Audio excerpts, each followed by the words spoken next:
The minimum hourly wage in South Korea next year has surpassed the 10,000 won threshold for the first time. But the actual size of the increase was the second smallest since the minimum wage first introduced. Lee Soo-jin reports.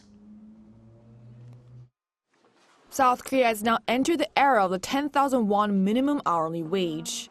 The Minimum Wage Commission on Friday voted to set the minimum wage at 10,030 Korean won, or around $7 and 30 cents at the current exchange rate.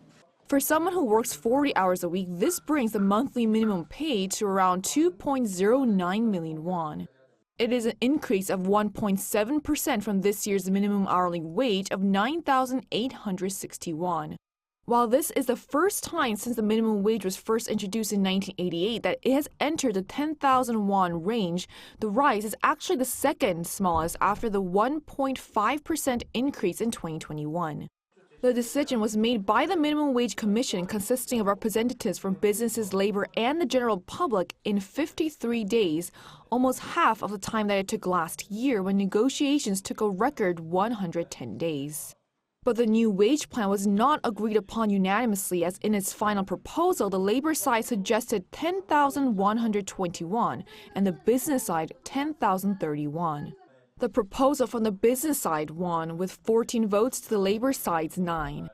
As many as 3 million people are expected to be impacted by this decision next year, according to the Labor Ministry. From the labor side, the Federation of Korean Trade Unions expressed its dissatisfaction over the decision, and the business side is also expected to express concern about the ability of small business owners to pay their employees the higher wages. The new wage plan will be submitted by the Minimum Wage Commission to the Labor Ministry, which is expected to confirm it by August 5th. While both sides are able to request a re-evaluation by the Commission to the Labor Ministry, such a request has never been approved before, making it highly likely that the Commission's decision will go into effect from January 1st next year. Lee Soo-jin, Arirang News.